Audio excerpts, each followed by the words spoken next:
नमस्कार साहब। नमस्कार नमस्कार नमस्कार। मैं Rakesh Sharma, your mind opener channel से आज हम बात करने जा रहे हैं वकीलों के वर्तमान हालात पर कि इस हालात में जबकि आम नहीं सभी वकील कोरोना से कहीं ना कहीं किसी न किसी रूप में पीड़ित हैं, तो ऐसे में एक उम्मीद होती है, एक आशा होती है, एक इच्छा होती है कि हमारे जो चुने हुए नेता हैं, चाहे वो हमारी बार एसोसिएशंस के हों, चाहे वो बार काउंसिल ऑफ दिल्ली के हों, चाहे वो बीसीआई के हों, उन सबसे एक उम्मीद होती है कि वो कुछ करेंगे। और ऐसे में क्या कर रहे हैं क्या नहीं कर रहे हैं, इसके लिए ही हमने आज विशेष तौर पर आमंत्रित किया है बीसीडी के सबसे यंग एंड जो पहले स्टार्टिंग में इस टेन्योर में सेक्रेटरी रहे 2 साल, तो ऐसे जुझारू और एक बहुत ही बेहतरीन और मैं कहूंगा कि वकीलों के वेलफेयर को मद्देनजर काम करने वाले बड़े ही एक्टिव हमारे अपने चुने हुए लीडर भाई विष्णु शर्मा जी हमारे साथ हैं। आप 30 जारी में इनका चैम्बर भी है और ये जाने माने वकील तो हैं ही, लेकिन जाने माने सोशल वर्क में काम करने वाले एक अच्छे एडवोकेट भी हैं। मैं इनका स्वागत करता हूं अपने चैनल में। विष्णु जी, आपका स्वागत है।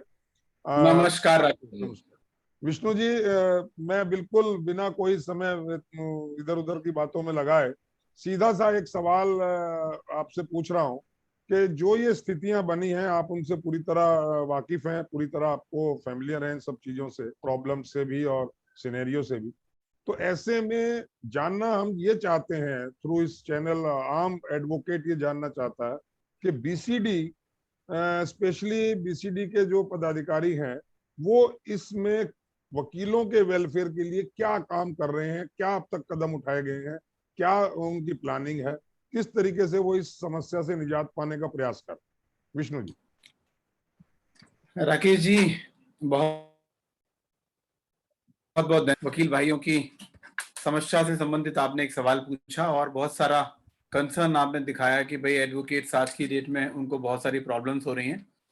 देखिए, कोविड का जो समय चल रहा है वो मार्च 2020 से लेके देखिए 16 मार्च 2020 को कोर्ट हमारे बंद हुए थे और उसके बाद हमारे जो कोर्ट्स खुले दिल्ली के अंदर वो 9 अप्रैल को खुले और उसके बाद दोबारा से हमारे कोर्ट्स बंद हो गए जी। तो मैं ये समझता हूं कि ये समय हमारे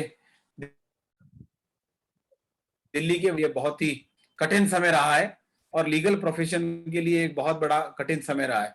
और बार काउंसिल क्या कर रही है, बार एसोसिएशन क्या कर रही है, बहुत कुछ कर रही है, इसके बारे में मैं आपको काफी सारी जानकारियां देता हूं। लेकिन बड़े दुख की बात है कि इस समय जो लीगल प्रोफेशन के लाखों एडवोकेट्स हैं और हमारे नए साथी हैं हमारे, जिनकी प्रैक्टिस को 5 साल से कम समय हुआ है, उनको इस समय सबसे ज्यादा जरूरत है कुछ फाइनेंशियल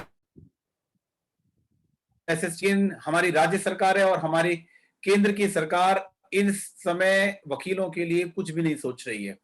आप देखिए, राज्य सरकार को और केंद्र सरकार को इस समय फाइनेंशियल कुछ पैकेज, कुछ इस तरीके की घोषणा करनी चाहिए जो लीगल प्रोफेशन में जो हमारे साथी हैं उनके कुछ परिवारों को मदद हो। और ऑलमोस्ट 1.25 साल हो गया और 1.25 साल से कोर्ट्स खुले नहीं हैं और अभी तो समर वेकेशन है और 30 जून तक के लिए फिर कोर्ट्स बंद हो गए और अनसर्टेनिटी है इस प्रोफेशन की कि आगे दो कि ये जुलाई में खुल जाएगा, ये अगस्त में खुल जाएगा, ये सितंबर में खुल जाएगा। तो हम लोग काफी कुछ सहल हैं ये सोच के कि भाई ये खुल जाएगा, लेकिन अभी इसकी अनसर्टेनिटी है, कुछ पता नहीं कि कब खुलेगा। देखिए, बार काउंसिल ने अपने अगस्त 2018 से लेके और 2020 के बीच में दिल्ली सरकार को बहुत बार आग्रह किया और वो आग्रह कई हद तक बार काउंसिल ऑफ दिल्ली और दिल्ली की बार एसोसिएशन ने साथ मिलके एक मेडिकल और एक टर्म इंश्योरेंस की पॉलिसी, दोनों के लिए एक अपना जो उनके लिए बहुत पुरानी डिमांड थी, मैं समझता हूं सालों से एक सोशल सिक्योरिटी की डिमांड थी, वो डिमांड पूरी करने में कुछ हद तक कामयाब रहे। लेकिन मैं इसे कामयाबी, पूरी कामयाबी नहीं बताता, कुछ हद तक, क्योंकि 1 लाख हमारे एडवोकेट हैं और 1 लाख एडवोकेट में से यदि अगर 30,000 से ऊपर एडवोकेटों के अगर हमारी मेडिकल इंश्योरेंस होती है और टर्म इंश्योरेंस होती है तो इसे एक आंशिक सफलता ही कहेंगे। 70,000 हजार एडवोकेटों के अभी मेडिकल इंश्योरेंस और टर्म इंश्योरेंस नहीं हुआ है। आप देखिए 16 मार्च 2020 से लेके और आज तक की जो स्थिति बनी हुई है, उसमें बार काउंसिल अपने एक लिमिटेड फंड से जो सहायता कर पाया, बार काउंसिल ने ओपनली एक लिंक के माध्यम से जितने भी हमारे अधिवक्ता साथी हैं जिनको एक्सेप्शनल कंडीशंस के अंदर फाइनेंशियल नीड की रिक्वायरमेंट है, उस तरह से हमने एप्लीकेशंस मंगवाई, उनसे कुछ डिटेल्स मंगवाई और मुझे ये कहते हुए ठीक 1000 से ज्यादा एडवोकेट्स की मदद करने में सक्षम हुई। उस 22,000 से ज्यादा एडवोकेट की मदद करने में बार काउंसिल का जो अपना फंड था उसमें से 11 करोड़ रुपए उस समय दिए गए। और ये एक ऐसा समय था जब एडवोकेट्स यहां से अपने घरों में जा रहे थे, जिनके पास बहुत सारी कठिन परिस्थितियां थी, और उन परिस्थितियों में बार काउंसिल ने जो फाइनेंशियल असिस्टेंस दिया। उसके बाद उस पहले टाइम में ये होता था राकेश जी की परिवार में एक ही, अभी हम देख रहे हैं कि परिवार में अगर 4 सदस्य हैं तो चारों के चारों सदस्यों को कोविड की प्रॉब्लम है और मोर्टेलिटी रेट और बाकी चीजें बहुत ज्यादा है। ये जो फेस है अभी हम जहां मई में है, अप्रैल का तो हमने एक ऐसा टाइम देखा है कि मिड अप्रैल से लेके और कभी आज भी हम देखें 17-18 मई तक भी देखें तो सिचुएशन बहुत फैटल रही है और परिवार में बहुत दुखद घटनाएं भी हुई हैं लोगों के। तो उन कंडीशंस में सबसे ज्यादा जरूरत थी जो लोग आइसोलेशन में हैं या जो लोग हॉस्पिटलाइजेशन और ऊपर से हॉस्पिटल में जाना, बेड नहीं मिलना, ऑक्सीजन नहीं मिलना, आईसीयू की नॉन अवेलेबिलिटी और बहुत सारी चीजें। तो उन कंडीशंस में बार काउंसिल को लगा कि एडवोकेट्स जहां आइसोलेशन में वहां पे भी उन लोगों को बहुत बड़ी प्रॉब्लम है। तो उस प्रॉब्लम में इमीडिएटली बार काउंसिल ने एक अनाउंसमेंट किया कि 25,000 रुपए पर पर्सन पर एडवोकेट आइसोलेशन का देंगे और 50,000 रुपए हॉस्पिटलाइजेशन के केस में देंगे जो लोग हॉस्पिटलाइजेशन में। लेकिन बार काउंसिल महामारी ने एडवोकेट्स को चपेट में लिया और अप्रैल के महीने में ही 19 अप्रैल 2021 को पहला सर्कुलर, पहला एडवर्टीजमेंट, पहला लोगों को बताया सोशल मीडिया के माध्यम से और मैसेज के माध्यम से कि इस तरीके की स्कीम है। और 2200 के आसपास 19 तारीख से लेके और 30 अप्रैल तक के बीच में एप्लीकेशंस आ गई और जब तक बार काउंसिल पैसा डिसबर्स करती उस समय तक उनके पास 4,500 एप्लीकेशंस आ गई मई के पहले महीने तक। तो ये उम्मीद लगने लगी कि ये जो आंकड़ा है वो 20, तो बार काउंसिल ने इस 25,000 के जो आइसोलेशन वाला था उसको 25,000 की जगह 15,000 कर दिया, क्योंकि 25,000 एडवोकेटों को 25,000 के हिसाब से पेमेंट करना, क्योंकि बार काउंसिल के पास जो फंड है वो एक लिमिटेड फंड है और वो लिमिटेड फंड 50 करोड़ 40 करोड़ के आसपास है। अगर ये सारा आइसोलेशन वाले एडवोकेट्स को चला जाएगा तो हॉस्पिटलाइजेशन केसेस और बाकी और बहुत सारी स्कीम्स हैं जिनमें डेथ केसेस में हम क्या देंगे, बाकी जगह क्या देंगे। तो 15,000 करके रेगुलर जाता है। उसकी 3-4 मैंडेटरी चीजें हैं। एक तो आईसीएमआर के माध्यम से या जो उसका पॉजिटिव की कोविड की रिपोर्ट होती है वो रिपोर्ट यदि अगर बार काउंसिल को दे, अपने अकाउंट की डिटेल दे, अपना बार काउंसिल का आई कार्ड दे, तो डायरेक्ट बार काउंसिल उनके अकाउंट्स में पैसा पहुंचा रही है।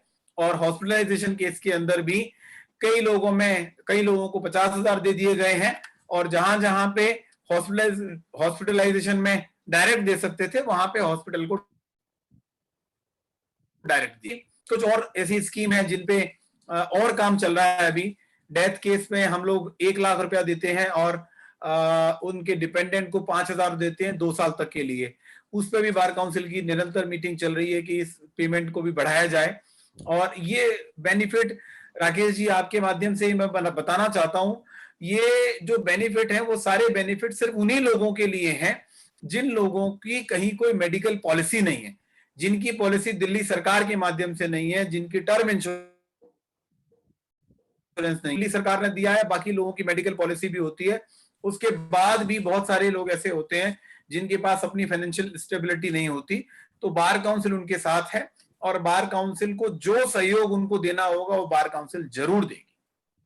जी, नहीं, तो जी अभी तक कितने लोगों को ये 25,000 या 15,000 जो भी आपने बताया, या जी 50,000, कुछ ऐसा कोई रफली आइडिया है कितने लोगों को देखिए इससे देखिए दे चुके हैं हमने आप? अभी तक करीब 3,500 से ज्यादा लोगों को पैसा डिसबर्स कर दिया है 15,000 के माध्यम से, पंद्रह जी हजार रुपए के हिसाब से। जी। और 4,000 एप्लीकेशन अभी पेंडिंग है। तो हमारे पास 7-7,500 जो एप्लीकेशन है उनका आंकड़ा अभी हमारे पास आ चुका है। और ये कंटिन्यूटी में है, एवरी डे कोई एप्लीकेशन, कई एप्लीकेशन आती हैं। तो अभी हमने आधे से ज्यादा इसमें हमने डायरेक्ट अकाउंट में पैसा डिस्पर्स कर दिया है। तो इसमें कितना लगभग टाइम लग रहा है? सपोज कोई एडवोकेट आज आइसोलेशन में गया है या हॉस्पिटलाइजेशन उसका हुआ है, जी तो उसमें आप जी कितने दिन में उसको ये पैसा डिस्पर्स कर देते हैं? कोई ऐसा देखिए स्ट्रिक्ट कोई मिनिमम पॉलिसी? मिनिमम देखिए अ, हमारे बार काउंसिल के ऑफिस आए, उसकी वजह से हमें थोड़ा सा टाइम लगा, बट हम 10 दिन के अंदर अप्रोक्सीमेटली पैसा ट्रांसफर कर रहे हैं। 10 दिन? अप्रोक्सीमेटली जो टाइम है वो 10 दिन का। ये कुछ ज्यादा टाइम नहीं लग रहा है? 10 दिन में तो आदमी हॉस्पिटल से शर्मा घर भी चला जाता है। हमारे साथ मैं विजेता देखिए शर्मा भी जुड़ गई हैं, एडवोकेट। मैं वेलकम जी करता हूं उनका। मैं जी आऊंगा विजेता अभी आपके पास। तो मैं विष्णु जी ये पूछ रहा था कि इसमें 10 दिन का जो टाइम है, बिकॉज जी जी दिस इज एन हाँ इमरजेंसी पीरियड, यहाँ बहुत राइट सारी फॉर्मेलिटीज नहीं करनी चाहिए, या जी फिर इमरजेंसी लेवल पर करनी चाहिए। सपोज राइट एक एक एडवोकेट, कोई भाई बहन हमारा एडमिट हो जाता है हॉस्पिटल में, सबसे पहले तो उसे उसी वक्त जरूरत होती है, एक बात, चलो वो पॉसिबल नहीं है, फिर वो अप्लाई करे और उसको 10 दिन बाद मिले वो पैसा, तो वो बहुत ज्यादा अनजस्टिस सा नहीं लग रहा है? 10 दिन राकेश जी, मैंने ये 10 दिन के बाद नहीं कहा, तो मतलब विद इन मैंने 10 कहा डेज। 10 दिन के हाँ अंदर। तो दस जी दिन के अंदर में क्या है, 4-5, देखिए कोई भी प्रक्रिया, एक एप्लीकेशन आएगी, उस एक एप्लीकेशन को तुरंत की तुरंत नहीं करके एक ईमेल के द्वारा डेटा आता है, फिर उसको ये देखा जाता है कि वो हमारा किस कमेटी का मेंबर है, पेमेंट ली तो नहीं रखी, वो उसका डेटा क्रॉस चेक होता है। और क्रॉस चेक होने के बाद अगर उनका हॉस्पिटल के डॉक्यूमेंट है तो हॉस्पिटल से वेरीफाई होते हैं। अगर कोविड का कोई उन्होंने सर्टिफिकेट दिया है तो वो आईसीएमआर से वो होता है वेरीफाई।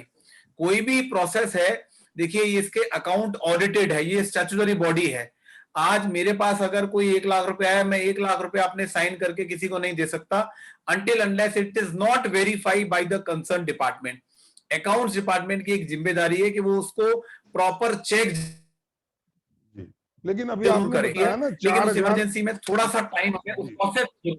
लगभग 4,000 एप्लीकेशन पेंडिंग है, तो जी क्या ये नहीं लगता कि इसकी जो पेंडेंसी है वो इमीडिएटली डिस्पर्स होना चाहिए? ये कहीं ना कहीं मैं मैकेनिज्म में कोई आपको हेल्प चाहिए, कोई मैन पावर चाहिए, तो उसको बढ़ाया जा सकता है।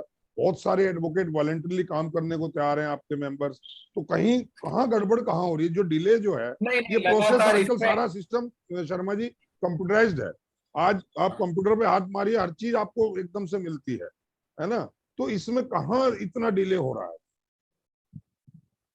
राकेश जी, कंप्यूटर में, मेरे और आपके कंप्यूटर में आप हम लोग कीबोर्ड पे हाथ मारेंगे मिल जाएगा, लेकिन जब आईसीएमआर से डेटा वेरीफाई होता है कोविड का जो सर्टिफिकेट, उसमें 3-4 दिन का टाइम लगता है। आज मैं उनको मेल भेजूं वो मुझे नहीं भेजेंगे। आज हॉस्पिटल्स, इतने हॉस्पिटल्स हैं, Gangaram hospital, Maharaja Agrasen hospital, Fortis hospital, जी। उनके साथ कम्युनिकेशन करके, उनके अकाउंट्स डिपार्टमेंट को कम्युनिकेट करके 3-4 दिन का टाइम अमूमन लगता है। और अभी इस समय हाल ये है कि एप्लीकेशंस बहुत बल्क में आ रही हैं। आप एडवोकेट्स के बहुत ज्यादा प्रॉब्लम है। मैं और आप जितना अभी डिस्कस कर रहे हैं उससे कहीं ज्यादा महामारी का रूप ये ले चुकी है, और ये वाकई में लीगल फेटर्निटी के लिए तो ऐसा लग रहा है कि बहुत बड़ी प्रॉब्लम आ गई हम लोगों के लिए। शर्मा जी, पिछले दिनों ऑक्सीजन सिलेंडर्स की बड़ी प्रॉब्लम हुई, एंड आई एम जी thankful and everybody is thankful, every member is thankful to BCD की उन्होंने कोशिश की, गैस जो ऑक्सीजन सिलेंडर्स का अरेंजमेंट किया गया, उनको डिस्ट्रीब्यूशन भी किया गया, वो ठीक था। लेकिन क्या ये सब करने में कुछ ऐसा नहीं लगता कि बहुत डिले हुआ है ये प्रोसेस? क्योंकि आम वकील को लगता है कि आज भूख लगी है, मुझे रोटी 3 दिन बाद मिल रही है, 4 दिन बाद मिल रही है, ड्यू टू सर्टेन फॉर्मेलिटीज, या जिसको भी जो भी आप उसको नाम देना चाहें। राकेश जी, दिल्ली हाई कोर्ट में रिट पिटीशन फाइल हो गई थी आज से 15 दिन पहले, 20, मेरे ख्याल से उससे भी ज्यादा, मेरे ख्याल में समझता हूँ 25 दिन पहले, जिस समय इस बीमारी ने बहुत ज्यादा जड़ें पकड़ना स्टार्ट कर दिया था, बहुत ज्यादा फैल गई थी, उसी समय बार काउंसिल ऑफ दिल्ली ने कि भाई आप हमें होटल दे दीजिए, कोई हॉस्पिटल दे दीजिए, 100 बेड दे दीजिए, 500 बेड दे दीजिए। बार काउंसिल ने जब पूरा सरकार से, जब सरकार के एक एक नुमाइंदों को, जब सेक्रेटरी लेवल के व्यक्ति को एक बेड नहीं मिल रहा, जजेस को बेड नहीं मिल रहे, बड़े बड़े एमएलए और एमपीज को एक एक बेड नहीं मिल रहे, तो राज्य सरकार ने कहा हम आपको 500 बेड कहां से दे दें, एडवोकेट्स के लिए हम लोग 500 और 1000 बेड कैसे। तब हम लोग कोर्ट की शरण में गए, हमने नहीं सर, कोर्ट से गुहार लगाई। मैं इससे इत्तेफाक नहीं रखता। मेरा मानना ये है, और ईच एंड एवरी एडवोकेट, आवाजें भी उठी। हमारे पास कोर्ट प्रेमाइसिस में बहुत जगह थी।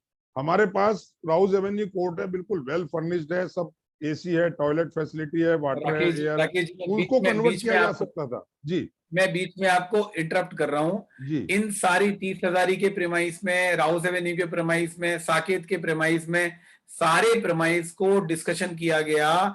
लेकिन आप ये बताइए, ऑक्सीजन के सिलेंडर जहां पे एक सिलेंडर अवेलेबल नहीं था, वो बार काउंसिल या राकेश से 500 सिलेंडर का इंतजाम कर सकते थे। ये तो अचानक आई हुई आपदा थी, जहां पे एक एक सिलेंडर के लिए तरफ गए। बार काउंसिल ने 100 सिलेंडर। नहीं शर्मा जी, सुनिए, आपने कहा कि हमने उसका कोर्ट का दरवाजा खटखटाया और डिमांड की कि हमें कोई एक हॉस्पिटल दे दिया जाए, 200 बेड का, 500 बेड का या 100 बेड का। मैं ये कह रहा हूँ कि 100 बेड के लिए जब तक वो दरवाजा बेड का, वहां भी तो सिलेंडर लगने थे ना। वही सिलेंडर हमारे प्रमाइसिस में अगर लग जाते, जो हॉस्पिटल में लगने थे वही वहां हो जाते, तो जगह की तो प्रॉब्लम नहीं होती। हर वकील ने ये कहा, सर हमारी प्रमाइसिस में आप बेड लगा दो, वॉलंटरली हम काम करने को तैयार है। आप 30 जारी में है, 30 जारी में गजानंद ब्लॉक है, राठी ब्लॉक है, सेंट्रल हॉल है, या हमारे कॉमन बार रूम है, 20-20, 30-30, 50-50 बेड लग सकते थे।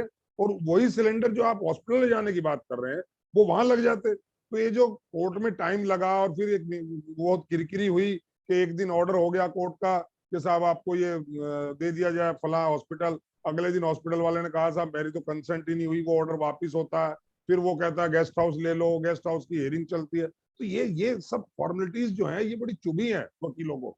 मैं ये कह रहा हूँ कि वकीलों को ये लगा है कि हमारे पास कान में पेंसिल लगा के हम अलमारी ढूंढते फिर रहे हैं।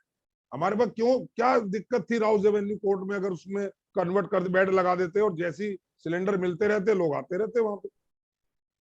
किस बिहाफ पे राकेश जी सिचुएशन में आप बताइए, 15 अप्रैल से लेके 15 मई के बीच में आप सिलेंडर कहां से इंतजाम करते? सिलेंडर थे या किसी डिस्ट्रीब्यूटर से लाते?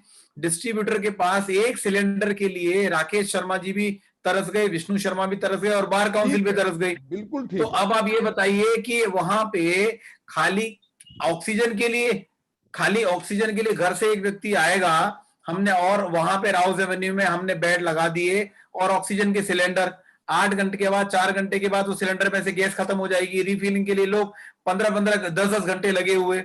एक सिस्टम को हॉस्पिटल जैसी शर्मा सिचुएशन जी, जी विजेता कुछ कह रही है जी। राकेश जी, हमने इन सारी प्रोसेस पे विचार किया, लेकिन जब इस प्रोसेस में, अगर एक बात बताइए, किसी भी अधिवक्ता का परिवार की कोई अगर कोई मिसहैपनिंग हो जाती, लेके आए वहां पे, और due to non oxygen availability, due to बाकी किसी रीजन की वजह से अगर प्रॉब्लम हो जाती, तो उस प्रॉब्लम को फेस करने के लिए कौन जिम्मेदारी लेता? और दूसरी चीज ये है, नहीं सर, नहीं, ये लिपापोती नहीं शर्मा जी। देखिए, नहीं इस जारी कोर्ट से सेंट स्टीफन को जोड़ने में, saint Stephen hospital, oxygen, Rakesh ji, oxygen के आने से, सिलेंडर आने से हॉस्पिटल बन जाता, हॉस्पिटल जैसी सुविधाएं आ जाती उसके अंदर। मैं मानता हूं, लेकिन होम आइसोलेशन से तो बेटर हो जाता। हमारे होम आइसोलेशन के लिए आज कोई नहीं आना चाहता शर्मा जी। हमने होम आइसोलेशन के लिए खूब, आप समझिए, हमने इस पे सारे एसोसिएशन सबने किया। होम आइसोलेशन में व्यक्ति है, वो घर में ज्यादा अपने आप को सेफ महसूस कर रहा है, घर में प्रॉपर खा रहा है, प्रॉपर खाना ले रहा है। सर ये एजम्पशन है। Each and every advocate has no equal facility. आज मेरे पास 2 कमरों का फ्लैट है, आपके पास 3 कमरे का है, या किसी के पास 4 कमरे का है। ऐसे भी एडवोकेट हैं जो किराए पे 1 कमरा लेके रह रहे हैं, मियाँ बीबी रह रहे हैं या बच्चे रह रहे हैं। उनको अगर होम आइसोलेशन करना पड़ा तो उनको कितनी दिक्कत आई होगी। मैं आज उस पॉइंट पे हमने आ रहा जब हूँ। 100 सिलेंडर, शर्मा जी ये कहने की बात, और हमने 100 सिलेंडर लिए, हमारे पास 100 सिलेंडर तब आए थे जब सिचुएशन बहुत ज्यादा खराब थी। पहले दिन 8-10 सिलेंडर की रिक्वायरमेंट आई, उसके बाद 2-4 की आई, 2-4 की आई। 100 सिलेंडर कभी भी टाइम पे नहीं गए। आप समझिए, नहीं 100 वो सिलेंडर हुआ, अगर वो तब हम एवरीबडी इज मानते अवेयर। आइसोलेशन की जी रिक्वायरमेंट कि 100 सिलेंडर खत्म हो श- जाते, लोग और मांगते 100 सिलेंडर के साथ 100 और मंगा वो ठीक है, लेकिन लो 200। एक आइसोलेशन एक ऐसी सिस्टम। लोगों को ये रहा कि अगर ये शर्मा जी, प्रमाइसिस जैसे हमारी 30 जारी थी, उसको शर्मा सेंट जी, स्टीफन से या जी जी जी। अरुणा असफ अली से या परमानंद हॉस्पिटल से अटैच करके किसी से भी, तो वहां वो फैसिलिटीज दी जा सकती थी, लोगों का ऐसा मानना। यस एक बात, यस चलिए यस। वो नहीं हो ये पाया, अब उसमें मैं ये नहीं जा रहा बिल्कुल हूँ। वैलिड जो दूसरा आपने बोला, ये दिस दूसरा is the point Rakesh ji, जी ये आपने यस, बिल्कुल वैलिड पॉइंट तो बोला। हमारे पास किसी स्पेस की हॉस्पिटल कमी से नहीं अटैच थी। करके। देखिए दिल्ली गवर्नमेंट का सिस्टम कोलैप्स हुआ। दिल्ली गवर्नमेंट ने कहा हमारे वहां नंदनगरी के पास जीटी हॉस्पिटल के सामने एक रामलीला मैदान है, उसमें टेंट लगवाने शुरू कर दिए कि यहाँ से हाँ, हम इस हॉस्पिटल बनाएंगे, है ना। किसी ने हम्म, कहा जी हम जो है, इवन बाहर की स्टेट बार ने, छोटी छोटी बार ने कहा हम 20 बेड लगा रहे हैं, RWS ने कहा हम 10 बेड लगा रहे हैं, 15 लगा रहे हैं। क्या बार काउंसिल ऑफ दिल्ली, क्या 6 दिल्ली की बार्स मिलके, हर हर बार एसोसिएशन के बंदे मिलके और अपनी अपनी उस जगह 20-50 बेड नहीं लगा सकते थे?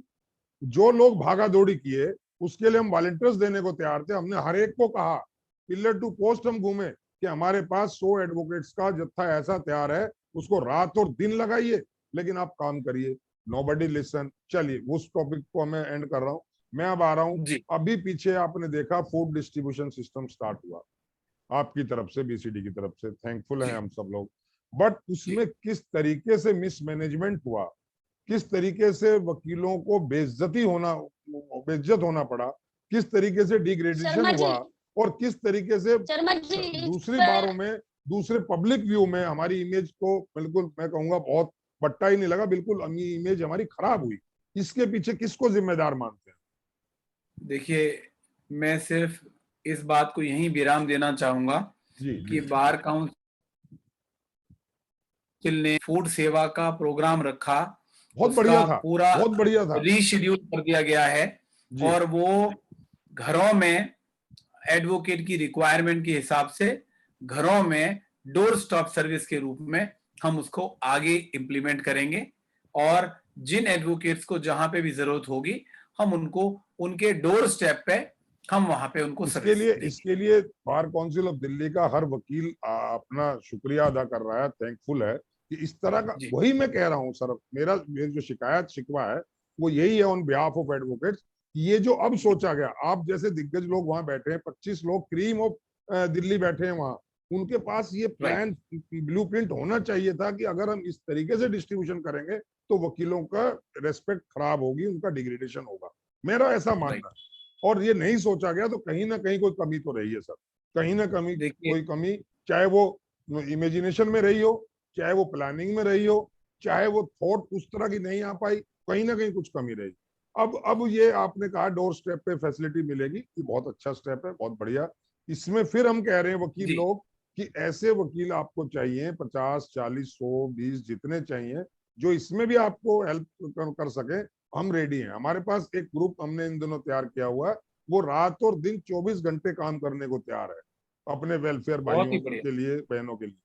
तो विजेता कुछ कह रही थी बहुत देर से, विजेता इसमें क्या आपकी पूछना चाह सर्विस रही? दी जाएगी राकेश जी।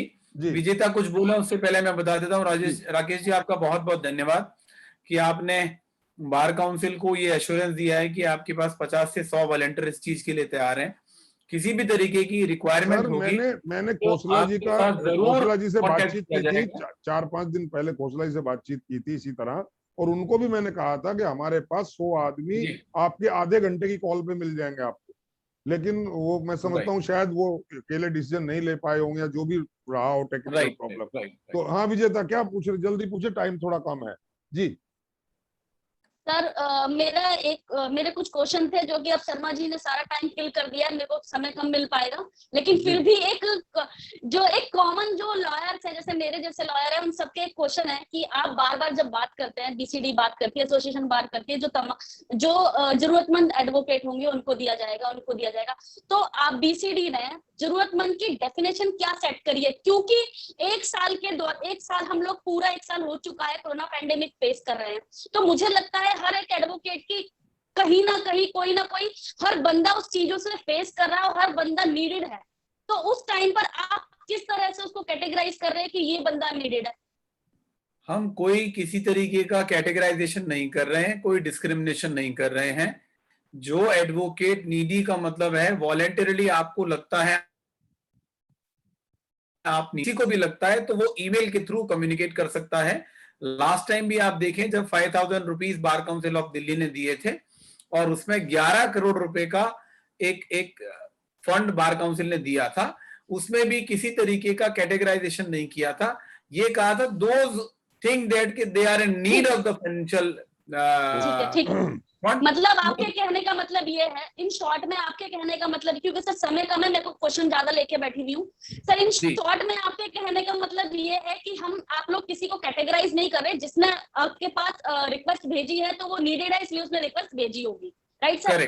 करेक्ट सर मेरा आपसे आप लोगों से एक क्वेश्चन ये भी है, शायद मैं इसके बारे में नहीं जानती, लेकिन फिर भी जितना जानती हूँ, जैसे आपने अभी बोला कि बार के पास फंड नहीं था, बीसीडी के पास फंड नहीं था, सर 2 दिन के अंदर जब पी अगर हो सकता है तो क्या एडवोकेट केयर फंड नहीं बन सकता था? जो हमारे तमाम जो नेता लोग हैं या तमाम हमारे जो कहते हैं ना बड़े बड़े जिनके पास फाइनेंशियल स्टेटस बड़ा है और जो समझ रहे होंगे मेरे मन की बात जो मैं कहना चाह रही हूँ, मैं क्लियर कर देता हूँ विजेता की बात। विजेता का कहना ये है, विजेता सर नहीं आपने सर नहीं सर चलिए सुनो सर, आपने बहुत बोल दिया, मेरा बोलने का टाइम है। क्या वो उस दौरान में एडवोकेट केयर फंड नहीं बन सकता था? इससे कई मतलब एक साल बाद में ये कोरोना खत्म नहीं हो जाएगा, तो इसके लिए क्या केयर फंड नहीं बन सकता? सिंपल सा 2 महीने बाद 3 महीने बाद विष्णु जी बोल रहे हैं, आता हूँ विजेता तुम्हारे बात, तुम्हारा क्वेश्चन विष्णु जी सुन लिया। देखिए आपका क्वेश्चन बहुत वैलिड है और बिल्कुल ठीक है कि क्या इस तरीके का फंड नहीं बन सकता जहां पे जो एडवोकेट्स वॉलंटरली कुछ डोनेशन देना चाहें, कुछ कंट्रीब्यूट करना चाहें, वो कंट्रीब्यूट कर सकें। बार काउंसिल ने इस तरीके का प्रावधान कर रखा है और बहुत जल्दी जो लोग इसमें कंट्रीब्यूट करना चाहेंगे उन तक हम इंफॉर्मेशन पहुंचाएंगे।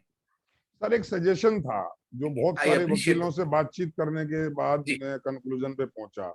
उन्होंने कहा कि अभी बार काउंसिल ऑफ दिल्ली ये कह रही है जिसको जरूरत है वो हमें बताए, हम उसकी मदद करें। यही ना आपने अभी भी कहा, यही चल भी रहा है।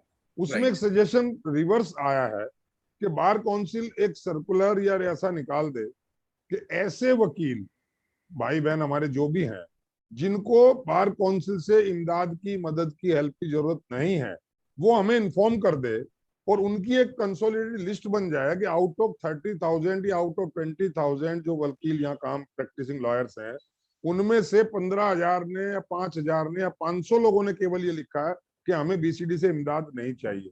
इट मीन्स बाकी जो बैलेंस लोग हैं उनको सबको चाहिए, बजाय उन 15,000 के हर आदमी का इंडिविजुअल वो रिक्वेस्ट लेने के, क्या उन सबके खाते में पैसा नहीं चला जाना चाहिए? और जो लोग ये कह रहे हैं कि हमें नहीं चाहिए, उनको आप लिस्टेड करें, उनको आप एक्सपोज करें, देखो ही इज और शी इज द पर्सन जो कह रही है मुझे बीसीडी से नहीं चाहिए, आई एम सक्षम। एक बात। दूसरी बात जो अभी विजेता ने कही कि एक वेलफेयर केयर फंड ऐसा बनना चाहिए, एडवोकेट केयर फंड या कोरोना केयर फंड, कोई भी नाम उसको दे सकते हैं। उसमें हमारे बड़े भाई बहन ऐसे भी हैं जो बहुत अच्छा उनकी प्रैक्टिस भगवान की दुआ से चल रही है, उनको रिक्वेस्ट की जाए, उनको मैं कहता हूं कि उनको प्रोत्साहित किया जाए। अगर वो डोनेट करते हैं 10 लाख, 5 लाख, 20 लाख, 1 लाख, उनको एक्सपोज किया जाए कि mister so and so is giving 1 lakh for, not for Rakesh Sharma, not for XYZ, he is giving for the BCD to help in all masses. तो उससे प्रमोशन मिले उनको, उसका हर एक आदमी के अंदर होता है। और एक मैं समझता हूँ इन्फ्लुएंशियल भी लोग बहुत हैं, ऐसे भी हमारे भाई बहन हैं जिनकी लाखों रुपए रोज की प्रैक्टिस है और उनके लिए कोई बड़ी बात नहीं है, लेकिन देने वाले तैयार बैठे हैं। मुझे ऐसा लगता है कहीं कि लेने वालों में कहीं प्लानिंग की कमी है, एक बार। क्योंकि मेरी आपके ही बीसीडी के एक सदस्य से बात हुई, उसने कहा सर आप 2000 किट की बात मत करें, फूड किट की, अगर 20,000 की भी जरूरत होगी तो हम प्रोवाइड करेंगे, but distribution should be proper. मैं डिस्ट्रीब्यूशन नहीं कर सकता, मैं प्रोवाइड कर सकता हूँ। तो मुझे लगता है कहीं ना कहीं इस प्लानिंग को बहुत सीरियसली लेना चाहिए बीसीडी को। एक और लास्ट क्वेश्चन मैं आपसे कर रहा हूँ, बिल्कुल टाइम की बड़ा शॉर्टेज कि ये विजेता बैठी कहेगी मेरे साथ नाइंसाफी की, मैं इसी का क्वेश्चन ले रहा हूँ, मैं इसी का क्वेश्चन ले रहा हूँ सर। हमारी बहुत सारी छोटी बहनें, छोटी बेटियां ऐसी हैं जो प्रोफेशन में 1 साल से या 2 साल से या अभी रिसेंटली आई थी या आने की कोशिश भी कर रही हैं, इंटर्नशिप कर रही हैं, अभी फाइनल हुआ है पिछले साल। उनके साथ प्रॉब्लम ये आई है कि वो इंडिपेंडेंट प्रैक्टिस में नहीं थी या नहीं है, वो किसी न किसी आप जैसे सीनियर के साथ प्रैक्टिस में थी। आज सिनेरियो ये बना, सीनियर सब घर बैठ गए, ऑफिस लॉक हो गए हैं, अब उनको कोई सैलरी, कोई फाइनेंशियल एड उनको नहीं मिल पा रही है। अब उनके पास या तो वो रिश्तेदार के पास रुकी हुई थी, या उनका अपना घर था, या कुछ ऐसी भी थी जो दिल्ली से नहीं बाहर से आके यूपी, बिहार, उड़ीसा, राजस्थान, पंजाब, वो यहाँ पीजी में या किराए का कमरा लेके शेयरिंग में जैसे भी रह रहे थे। अब उनके सामने एक विकराल यक्ष प्रश्न ये है कि हम क्या करें, हमें क्या इमदाद मिले। उनकी इमदाद 10 किलो आटे से तो पूरी नहीं होगी। क्या कोई ऐसा ब्लूप्रिंट, कोई ऐसा प्लानिंग बीसीडी के ऑफिस में प्लान करते हुए मीटिंग्स में सोचा गया अब तक कि इनका क्या करें, क्या किस तरीके से इनको हम यहाँ सरवाइव होने दें? राकेश जी, कई सारी चीजें आपने इकट्ठी पूछी जी। पहले तो आपने वाइस वर्सा एक बताया आपने कि क्या जिस तरीके से हम लोग अपनी फाइनेंशियल हेल्प की एक तरीके का आ जाए कि एडवोकेट कह दें कि हमें जरूरत नहीं है, वो पॉसिबल इसलिए नहीं है क्योंकि ये 1 लाख से ज्यादा एडवोकेट है। आप पहले एक समझिए, एक लिमिटेड फंड है। आप ये समझ लीजिए कि बार काउंसिल के पास लिमिटेड फंड ये है कि यदि 1 लाख लोगों ने 5,000 के हिसाब से मांगा तो 50 करोड़ रुपया 1 महीने का होता है, तो बार काउंसिल 1 महीना भी नहीं दे सकती। बिल्कुल ठीक है। 5,000 अगर 1 लाख लोगों ने, जैसे अभी विजेता ने भी कहा कि सभी लोगों को 5,000 दे दें, कुछ लोग कहते हैं कि 5,000 रुपया महीना दे दे। अगर 5,000 पे 1 महीना भी दिया, अगर मई में भी दिया, 1 लाख एडवोकेटों को दिया, तो वो 1 महीने भी पूरा नहीं दे सकते, इतना फंड नहीं है। 1 दूसरा क्या है कि लिमिटेड पिछली बार ऑलमोस्ट 11 करोड़, और डिफरेंट मैं 11 करोड़ सिर्फ 5,000 के हिसाब से बता रहा हूं, बाकी और कमेटीज हैं जिनमें डेथ केसेस में होता है, जिनमें वेलफेयर का होता है, जिनमें और बहुत सारी चीजें जिनमें बार काउंसिल देती है, उनमें अलग पैसा जाता है। ठीक है, अभी का जो आप अमाउंट समझिए, ये जो आइसोलेशन और हॉस्पिटलाइजेशन समझता हूं, ये क्यूमुलेटिव मिला के करीब करीब आपका 15 से 20 करोड़ के बीच में आ जाएगा 6 महीने में, 5 महीने में। मैं समझता हूं 15 से 20,000 लोग आ जाएंगे।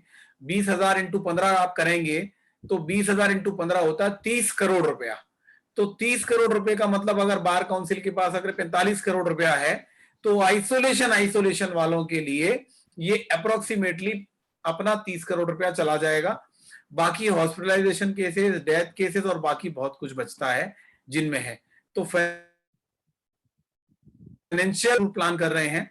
दूसरी चीज ये है कि कहीं से भी डोनेशन के लिए ये नहीं हम एक्सपेक्ट कर सकते। बार काउंसिल इस पे, जैसे एडवोकेट केयर फंड के लिए विजेता ने कहा, वी आर ऑल्सो प्लानिंग कि हम इस तरीके का एक शेड्यूल पूरा करें, और उम्मीद करते हैं कि कहीं से अगर क्यूमुलेटिव भी अगर 4-5 करोड़ रुपया पूरा 1 लाख एडवोकेट का कुछ कुछ मिला के, क्योंकि बूंद बूंद से ही सागर बनता है, अगर ऐसा हो जाए तो उन एडवोकेट्स को जिनको एक्सट्रीम जरूरत है इस समय, उनकी हम बताया कि जो लोग बाहर से यहाँ रह रहे हैं और जो लोग जाने की भी कंडीशन में नहीं है, क्योंकि उनको डर लगता है कि जाएंगे तो जाने आने में कोविड का खतरा हो सकता है और बड़ी मुश्किल परिस्थितियों में रह रहे हैं, तो उन लोगों की भी मदद हो सके, तो ऐसा कुछ कर रहे हैं।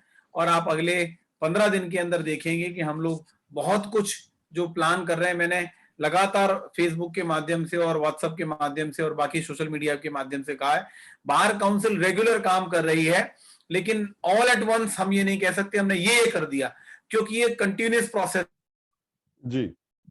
नहीं, का नहीं है, कोर्ट एक दिन के लिए बंद नहीं है। तो डे बाय डे अप्रैल में कोई स्कीम थी, फिर मई में आई, फिर हो सकता है कि अभी मई के लास्ट में एक और स्कीम आ जाए। तो we are also planning, everyday meeting होती है और कहीं ना कहीं कुछ ना कुछ लग रहे हैं। What ever best bar council can do, bar council जरूर। नहीं, आई अप्रिशिएट, बट एक सबमिशन ये है या सजेशन कह लीजिए या लोगों की इच्छा कह लीजिए, बहुत सारे मासिस वकीलों की तरफ से मैं बोल रहा हूँ कि हमारे जो एडवोकेट भाई बहन है, दो तरीके से पैसा बीसीडी को फंडिंग हो सकती है। नंबर 1, हम वकील लोग ही आपस में कंट्रीब्यूट करें, जो भी दे सकता है, कोई 1 लाख दे, कोई 11,000 दे, कोई 21,000 दे, ढंग से अपील की जाए, अप्रोच की जाए। ऐसे भी वकील हैं, आप भी जानते हैं, मैं भी जानता हूं, जिन्होंने इलेक्शंस लड़े और जिन्होंने 10 लाख 5 लाख 50 लाख अपना उड़ी करोड़ खर्चा किया। वो मैं उस पर नहीं जा रहा हूँ, मैं उससे उनकी कैपेबिलिटी की बात कर रहा हूँ। If they are capable to make the hoardings on the roads of Delhi, वो 10-10 लाख के होर्डिंग लगा सकते हैं, तो वो 1 लाख 5 लाख 2 लाख रुपए बीसीडी को भी डोनेट कर सकते हैं। एक बात। नंबर 2, इतने मजबूत वकील भाई बहन हमारे हैं हाई कोर्ट में, सुप्रीम कोर्ट में, इवन डिस्ट्रिक्ट बार्स में, कि उनके जो लिंक्स हैं, उनके जो क्लाइंटेज है, वो इंडस्ट्रीज हैं, वो बड़े बड़े बिजनेसमैन हैं, बड़े बड़े कॉर्पोरेट वाले लोग हैं, उनको अप्रोच किया जा सकता है मास स्केल पे कि भाई हमें डोनेशन चाहिए। तो मैं समझता हूं अगर इस तरह की एक मुहिम चला दी जाए इमरजेंसी की, तो मैं नहीं मानता कि पैसे की कमी बीसीडी पे हो सकती है। पैसे की कमी झारखंड बार एसोसिएशन को हो सकती है, पैसे की कमी बिहार बार एसोसिएशन को हो सकती है, दिल्ली जैसी शर्मा जी यहाँ पर पैसे की कमी नहीं हो सकती। प्लानिंग की कमी मैं कह रहा हूँ है, और या एक मतलब ब्लूप्रिंट तैयार करने की कमी है। आप लोग बहुत अच्छा सजेशन आपका, बहुत अच्छी है, आपकी नीयत बहुत अच्छी है। आप देखिए, राम मंदिर के लिए पैसा इकट्ठा किया, एक अपील हुई, घर घर लोग पर्चियां लेके भागे और वो पैसा इकट्ठा हुआ। आज अगर मुझे आप दो, शर्मा जी, आप अपने को अगर नेता मान रहे हो या इलेक्शन लड़ रहे हो या लड़ना चाहते हो या लड़े हो, आप लीजिए 50 पर्चियों का ये पैकेट, और आप, हमें नहीं पता कहां से लाए, आप 1 लाख रुपए इकट्ठा करें। 50 को दोगे, 10 तो देंगे आपको, और 10 देंगे तो आपके पास 50 लाख रुपए इकट्ठा होगा। ऐसे ही बड़े लोग भी हैं, जो बड़े लोगों से मेरा मतलब जो सक्षम लोग हैं, ताकतवर लोग हैं, अप्रोच वाले लोग हैं, लिंक वाले लोग हैं, उन लोगों को अप्रोच करने की जरूरत है। बिकॉज हमारे छोटे भाई बहन, जरूरतमंद भाई बहन तड़फ रहे हैं, करहा रहे हैं, भूख से बिलक रहे हैं, बीमारी से बिलक रहे हैं, उन्होंने अपनों को खो दिया है, अपने रिश्तेदारों को खोया, किसी ने अपना पति खोया है, किसी ने पत्नी खोई है, किसी ने बेटा खोया है। ये दर्द को बीसीडी के लोग थोड़ा सा और गहराई से समझ ले। मैं ये नहीं कह रहा हूं कि नहीं समझ रहे हैं, लेकिन मैं अपील कर रहा हूं इस चैनल के माध्यम से आपके थ्रू कि इस दर्द को समझ ले। अगर अब नहीं समझा गया तो ये हिस्ट्री कभी माफ नहीं करेगी। ये जो महामारी आई है, ये भगवान ना करे दोबारा आए। और इस महामारी में किसने इस वेलफेयर में कितनी आहुति डाली थी, वो उसका मन तो जानेगा ही, लेकिन ये हिस्ट्री भी जानेगी शर्मा जी। ये वकीलों का समुदाय ये भी जानेगा। ये वकील लोग उन लोगों को भी देख रहे हैं जो जैसे ही इलेक्शन शुरू होता है, हमारे में 30 जारी की बात कर दूं, 90 लोग खड़े थे इलेक्शन में, 14-15 जीते हैं, बाकी 75-80 लोग 70 लोग गायब हैं। वो RIP लिखते हुए भी हिचकते हैं, पैसा खर्च करना तो दूर की बात है। वो जब इलेक्शन होते क्या नहीं करते, आप भी जानते हैं, मैं भी जानता हूँ, सोशल चैनल पे कहने की बात नहीं है। ऐसे लोगों को सर मोटिवेट करना पड़ेगा। आप वॉलंटियर्स की मदद लीजिए, आप लीड करिए, आप 30 जारी में खड़े होइए, आप सोशल मीडिया पे अपील करिए। आप विजेता जैसे और सैकड़ों हमारी बहनें बेटियां ऐसी हैं जो कुछ भी कर सकने को तैयार हैं। अगर आप कहोगे कि आप पर्ची लेके फला घराने कोऑपरेटिव घराने पे चले जाओ, जाने को तैयार है, अपने लिए नहीं, मासिस के लिए। मेरे को 10 रुपए चाहिए, मैं आपसे नहीं मांग सकता, लेकिन मेरे किसी भाई बहन को चाहिए, मैं आपसे मांग लूंगा, 4 बार अरे शर्मा जी को तो विजेता कुछ कहना चाह रही है। जी विजेता कहिए। शर्मा जी आपकी आवाज गड़बड़ हो रही है विजेता, अनफॉर्चुनेटली। आपकी बात को कंटिन्यू रखते हुए जो भी आवाज ठीक करो, आवाज ठीक करो, बिल्कुल आवाज नहीं आ रही है। बनता है विजेता आपकी आवाज अप्रिशिएट किया जाए, जिससे कि उसको नहीं, आवाज गड़बड़ है सर। आपकी बात को कंटिन्यू हाँ बोले।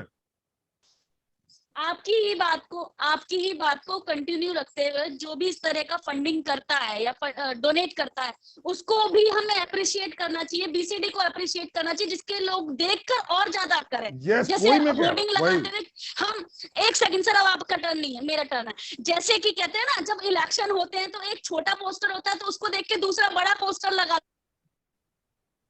है, तो उसको देख के दूसरा ज्यादा डोनेट से ज्यादा करने की कोशिश करें। सर ये मेरी रिक्वेस्ट और है। बिल्कुल ठीक, बिल्कुल ठीक, ये जरूरी है। वेरी गुड सजेशन विजेता, वेरी गुड बिल्कुल। सजेशन, बहुत अच्छा देखिए, सजेशन है। एंड टाइम नहीं है, 2 मिनट रह गए मेरे पास। मैं बस एंड में यही कहूंगा, शर्मा जी आपका बहुत अच्छा लगा कि आप लोग आए और आपसे हमने अपनी जो दर्द था, अपना जो दर्द कहूंगा मैं, तो कोई सजेशन नहीं, दर्द ही है हमारा, और ये मेरा नहीं है, ये मासिस का दर्द है। और आप लोग बहुत हमारे बीच में से ही हैं, हमने ही आपको चुन के भेजा सबको, हम कतई किसी को क्रिटिसाइज नहीं कर रहे। मैं बीसीडी को इस बात के लिए धन्यवाद देना चाहता हूँ ऑन बिहाफ ऑफ मासिस, कि जो बीसीडी कर रही है वो डिफरेंट और स्टेट्स की बाहर बिल्कुल नहीं कर रही है उस तरह से, बहुत अच्छे इनिशिएटिव भी ले रही है, लेकिन कहीं ना कहीं बस थोड़ा सा प्लानिंग में थोड़ा सा डीप थॉट की कमी महसूस हो रही है आम वकील को, उसे और थोड़ा सा आप कर लें, अपने साथियों से कहें कि थोड़ा सा प्लानिंग को, बहुत अच्छे दिमागदार लोग आप लोग हैं, मैं आपकी कैपेबिलिटी पे शक नहीं कर रहा हूँ, कोई आपको ये नहीं कह रहा हूँ कि आप करना नहीं चाहते, आपकी नीयत पे शक नहीं कर रहा हूँ किसी की भी, लेकिन और एक क्वेश्चन करते हुए लास्ट, क्या आपको लगता है कोई डिफरेंट डिस्ट्रिक्ट बार एसोसिएशन आपको कोऑपरेट कर रही है as per the satisfaction of Vishnu Sharma? पूरा सहयोग सारी बार एसोसिएशन की तरफ से, किसी भी तरीके से बार काउंसिल को कोई शिकायत नहीं है। और बार काउंसिल के जो लीडर्स हैं, मैं बार काउंसिल का अप्रिसिएशन में, जितनी भी दिल्ली की बार एसोसिएशन हैं, आप देखिए वैक्सीनेशन के कार्यक्रम से लेके और बाकी चीजें, वैक्सीनेशन में आप देखिए 18+ में लोगों को स्लॉट नहीं मिल रहे, और रोहिणी हाईकोर्ट सभी बार बहुत अच्छा काम कर रही है, और मैं उम्मीद करूंगा कि ये महामारी से जल्दी हम लोग निजात पाएं और फिर दोबारा बैठें, कुछ पॉजिटिव जो रिजल्ट्स आए, अच्छे इस तरह के रिजल्ट आए कि हम कह सकें, हमें फक्र हो और गर्व हो कि हम बीसीडी के मेंबर हैं, और राजधानी की तरफ पूरा देश का वकील देख रहा है, पूरे देश की बार काउंसिल देख रही है। तो इन्हीं उम्मीद के साथ कि अब कुछ इसमें और एनर्जाइज इसको ढंग से होगा, इन्हीं उम्मीदों के साथ मैं आपका बहुत पुनः धन्यवाद करता हूं, और उम्मीद करता हूं कि बीसीडी अपना परचम लहराएगी पूरे देश में, इसी तरह और मेहनत से काम करेगी, और हमारे वकीलों के दुख दर्द को समझ के हमारी मदद भी करेगी, सहयोग भी करेगी, और हम सब फिर पुनः आपको विश्वास दिलाते हैं, जहां कहोगे, जिस तरह कहोगे, तन मन धन से आप लोगों के साथ हैं। इन्हीं शब्दों के साथ आज के लिए इतना ही। धन्यवाद। जय हिंद, जय भारत। बहुत बहुत धन्यवाद। जय हिंद।